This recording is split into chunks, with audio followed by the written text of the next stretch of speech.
All right, what is up, folks? Welcome back to another episode of the Help Me Understand podcast. I'm your host, JK, and we are kicking off episode number 204 of Help Me Understand. Before getting into today's quick episode to talk about a perspective that I've got on seeking out answers versus seeking validation, and then also a little rant on cherry picking the different items that you're going to execute in a program first. I always want to take a moment to say thank you for choosing to press play on the Help Me Understand podcast. No shortage of podcasts that you can consume these days, so I truly never take it for granted that you chose to press play on Help Me Understand. I am going to ask you to do me one simple favor that should take you less than 30 seconds to do, and you can even do it while you're listening to this episode, is to put the name or picture of face in your head of the person that you think by the time you get to the end of this episode could benefit from listening to this, and forward this episode to them. So that's the one favor that I'm going to ask you to do, is as you are going through and listening to today's episode, if you feel like this was actually somewhat impactful in any way, shape, or form, forward it to one other person to ask them to give it a listen, and hopefully maybe even spark some conversation. So again, thank you for choosing to press play on Help Me Understand. So let's get into a couple of things that I want to talk about today. So the first thing that I want to talk about here is the difference between seeking out answers and seeking validation. So let me give you a little bit of context on most recently where this comes from, is thinking of an example where I was in an interaction with someone who had reached out to me because they were having some issues with something going on their phone. For those who may not be aware, I have at least a decent understanding of technology just based on some different industries that I've been involved in. So sometimes you kind of become like the techie friend, which some people who really, really know me would almost be horrified to hear that some people refer to me as the techie friend, because I know, as the way that we frame it is, I know about enough to be dangerous. Definitely my zone of what I believe is genius is more in dealing with people and understanding people in particular environments versus specifically technology. However, I do know enough to be dangerous and how to follow instructions and context clues when it comes to technology. So from time to time, I'll have somebody who will reach out to me and say like, hey, I'm having this particular issue. Do you think it's something major? Is it something I should go get it looked at? Like that sort of thing. So somebody reached out to me and they're like, hey, just having this issue where I can't get into my email on my phone. I think something might be wrong with my phone. Do you know a place that I can take it to get it looked at? So in asking them a few questions, I just asked, hey, what do you think is going on? And they said, well, I don't know, like just woke up this morning and for some reason, like I can't get into my email. Okay, cool. Well, so let's use this in the context of what I talked about with seeking answers. So the person is first reaching out so that they can try and get an answer to what's going wrong with what they're trying to do. So I ask them, kind of walk me through what you're seeing on the screen. And everything that they are describing to me speaks very clearly to me based on my experience that the issue is that they've been logged out of their email and they simply just need to log back in. So for those of you who are iPhone users, you may be familiar with this, that sometimes in the email widget you need to go in and re-enter your password. There's a little kind of pathway to the settings to re-enter your password. You don't have to do this usually super often. Usually you stay logged in the majority of the time, but once in a while, especially when there's an update from Apple, like an iOS update, it will perhaps kick you out of your email and you need to log back in. So based on just a few things that the person told me, it was abundantly clear to me that that was the answer to their problem.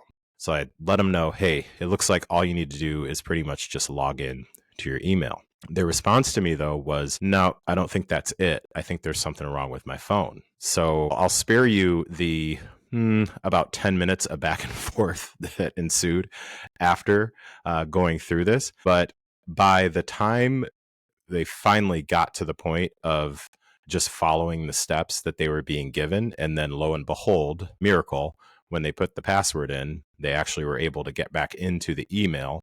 And that was even a bit of a chore itself, just because they had forgotten the password and all these other things. However, what was interesting is as we were going through this whole thing, the response that the individual would give me is that, no, I don't think it's the email. I think it's this thing that's going on. I think maybe I must have gotten hacked. I think it's because I signed up for this other service and somehow they got access to my phone and they shut it off. And a myriad of other different things that they were thinking, okay, nope, it can't be that I've been logged out of my email, just which can happen fairly often if there's some sort of an update. It can't be that. It's got to be these other things that I believe. And it got me to thinking that this is something that within the fitness and nutrition and coaching space that we come across fairly often when we are trying, and I'll speak for myself, when I'm trying to help someone come to an understanding of what it now seems like it will take to get them to where they want to go, or to help them understand where they currently are and what changes would need to be made in order to get to where they want to go, giving them those particular answers or hopefully collaborating with them so they can get to the point where they can also answer it for themselves. How often it can become clear that someone is not quite ready to actually seek the answer. What they're ideally looking for is validation that they either the beliefs that they have are correct, or really that's the one, there's not an either or. It's simply coming down to not being ready for the answer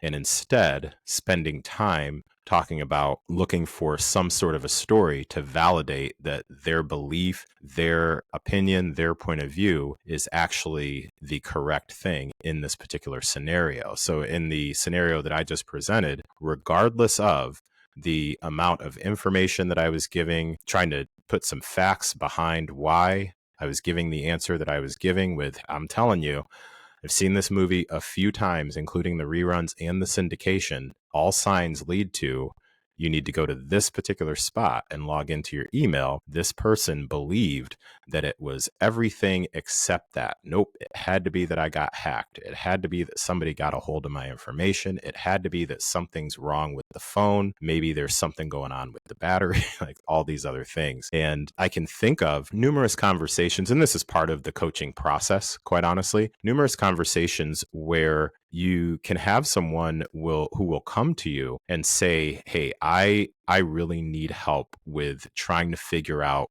why I'm unable to stay consistent with showing up for my workouts, why I am unable to stay consistent with sticking to the meal plan that I've put together for myself, why I can't stay consistent with going to bed at the time that I said I'm going to go to bed. And what we will do excuse me, is go through an assessment process because I have a 4A framework that I use. It's assessment, awareness, action, and alignment. So you go through an assessment process where there's a lot of observation, a lot of just getting some feedback on what the current pattern looks like. Then the second phase is the awareness. And that awareness phase is where you really start to dig and get to some of the answers. However, not everyone is always ready to come to an agreement during the awareness phase. And that is more often than not where the rubber kind of meets the road with understanding whether or not somebody is truly ready to find an answer for what's going on, or if they are still seeking validation for why certain things are happening. So an example in this particular case could be someone says, hey, I have an issue with snacking way too much at night. Like, I don't know what it is, but when I get home, I just snack away, and I'm not sure what the deal is. So you'll go through an assessment phase where for about 2 weeks, let's say, hypothetically, you get an understanding of, okay, let's try and track what time you wake up, what time you go to bed.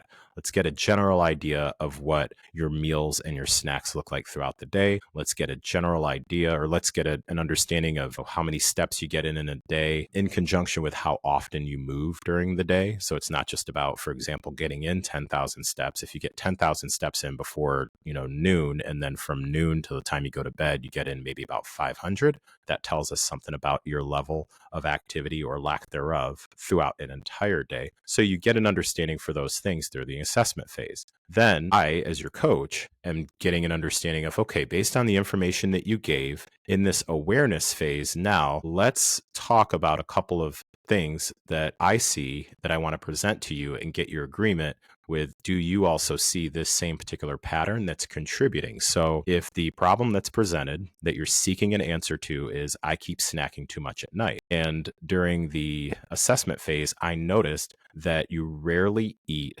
breakfast. And I'm talking like actual breakfast, not a banana and a piece of toast, or not toast with some spread on it, some sort of avocado spread on it. That seems to be like super popular. Or it's coffee and a bagel or something along those lines. So I'm noticing not really a whole lot of front loading going on. It's pretty much on the go because you're waking up and you're hitting the ground running, got to get kids ready for school, got to get off to work, whatever the case may be, you're squeezing in your workout. So I say, hey, here's what I'm noticing. If you're noticing that also, here's what I'd like you to try. What I'd like you to try is commit to, for the next 3 weeks, having breakfast every morning for the next 3 weeks. And then you may respond, well, I don't actually think that that's what's going on. So what I would do is I would try to, during the process of making the suggestion of eating breakfast, talk to you a bit about hunger, talk to you a bit about some of the anecdotes and also evidence of when you restrict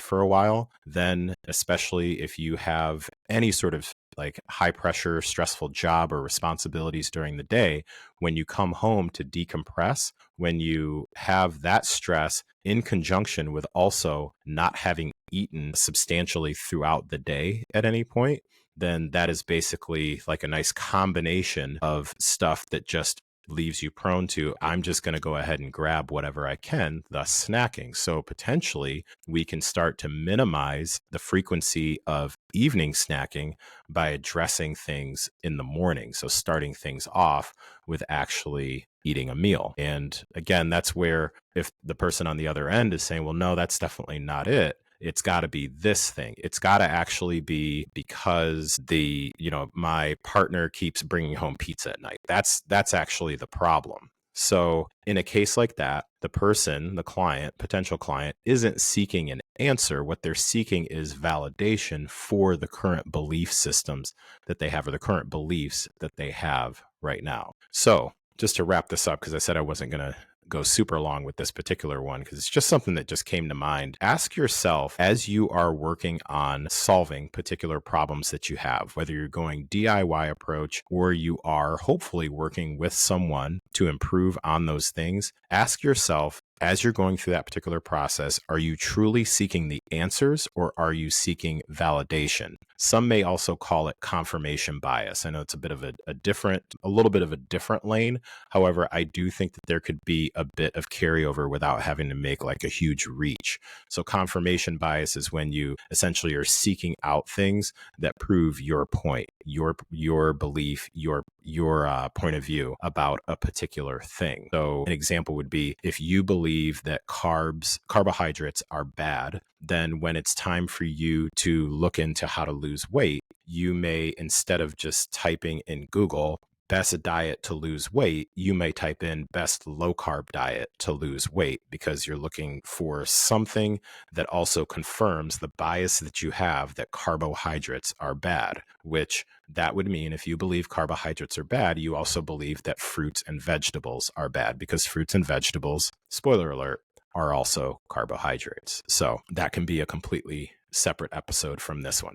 So just to recap with this, it's about getting an understanding of, are you seeking answers or are you looking for validation? If you are truly looking to develop, make progress, improve, whatever you want underneath that umbrella, then you would much better serve that purpose by ensuring that you are trying to seek answers. And more often than not, if you're truly trying to seek answers, then the information that you are going to get is likely going to make you a bit uncomfortable. And that'll move to my second point here about cherry picking execution items. So when you are seeking out answers in order to solve problems and make progress in particular areas, often the things that you will need to do are going to solve that particular problem are going to involve implementing a particular process for a certain amount of time. So let's keep pulling the thread on this example that I had of somebody who may be doing a lot of late night snacking the suggestion is given with, okay, based on your lifestyle, I can see one place that we can start to close the gap is let's start eating breakfast. So we start putting together some different things from a systems standpoint, from a system standpoint to put you in a position to eat breakfast. Because that's something that gets missed sometimes in this whole process, is that when we talk about implementing habits, you have to have systems in place to actually make the habits happen. So me just simply telling somebody, go eat breakfast. Okay, cool. We need a system in place. I don't mean to overcomplicate this. I try to make sure that people understand that that's why this stuff it's simple, however, not easy. It's something that can be fairly complex, but we don't have to overcomplicate it. So if you're going to eat breakfast, you obviously need food, you need utensils to put it on, you need time to prepare it. So those are things. Now we get into the execution items. So the execution items to put those things in place may involve doing some things that are outside of your comfort zone. So let's use an example. Let's say that typically in the morning, you are the person in the relationship that you're in your household, whether you are mom, dad, uncle, grandma, whoever you are the person within that partnership who typically is responsible for waking up the child, getting them ready for school. You also are then getting yourself ready for work. So in order to eat breakfast, you may need to have a conversation with your partner about contribution that you need from them in order to actually implement the system of eating breakfast. And this is where sometimes the cherry picking of execution items can come into play. Because in this whole process, in the whole process of putting in place a system to eat breakfast, we're talking about going grocery shopping, preparing the breakfast, having dishes available for that, then actually having time to eat the breakfast in the morning. Let's say that there's 5 different steps. You may be open to doing 4 of those 5 steps, but the one step, which is, hey, have a conversation with your partner about, I need some help in the mornings because I find that I'm just really frazzled and I'm just kind of running and gunning. And it's then leading to this at the end of the evening. If you say, well, I'm not really comfortable, I don't really want to do that, but I should still be able to make this whole thing happen by following 4 out of the 5 steps, you're avoiding putting that entire process in place because there's one thing in there that really gets you out of your comfort zone. So maybe you feel like it's out of your comfort zone to eat breakfast, and I'll acknowledge maybe it is. A layer beneath that, though, is the thing that truly makes you uncomfortable is asking for help. Because maybe you feel like that's some sort of a sign of failure. Maybe it feels that you believe the story that you tell yourself is when you ask for help, it means that you're less capable or whatever the case may be. And those intricacies, I'll call them, like that, are the things that to the average person may not necessarily seem like a quote unquote big deal, or may not seem that they're actually part of this process of getting and achieving particular results within fitness, nutrition, and health. However, they are. So with the clientele that I work with the psychographic that I work with, those are the types of things that typically have gone unaddressed previously that now are coming up. And once we start to come to that realization that when somebody tells me, I've tried all this stuff before, I've tried everything and nothing works,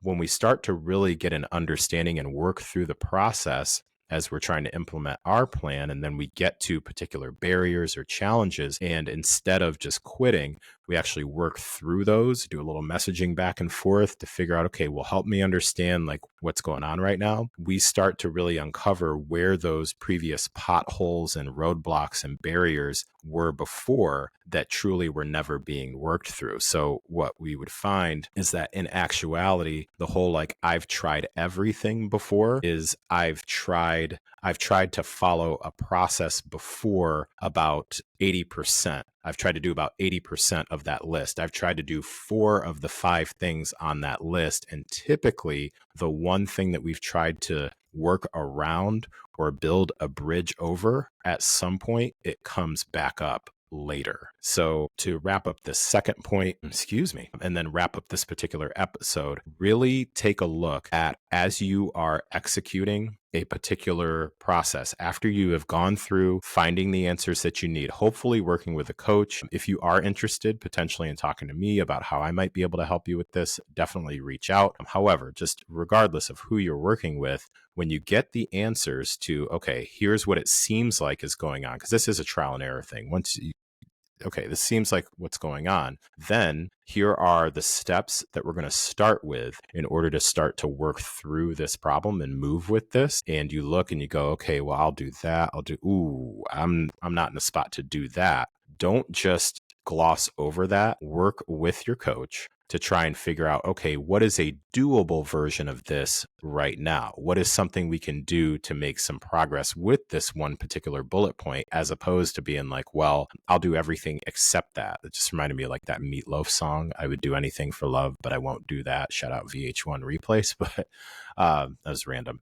But those are those moments where when you look back, that often is the thing that was potentially holding you back from getting your results and or keeping your results in the past. So work through those things. Don't cherry pick your execution items. If you're going to do something, do it all in, do the whole thing. And then what it does is it puts you in the position to be able to say, okay, now reflecting on the past 3 to 4 weeks of implementing this particular process, here's what's working, here's what's not working, all of that good stuff. And for myself, this is really where, as I was really starting to get a better understanding of the marriage of nutrition and fitness together for my own results, this is where I really, really started to hit a new level of progress with my own fitness, both my strength, the amount of muscle that I had, and also just aesthetically really started to like connect the dots, was when I committed to a particular process. And even though I was like, snap, this is a little out of my comfort zone.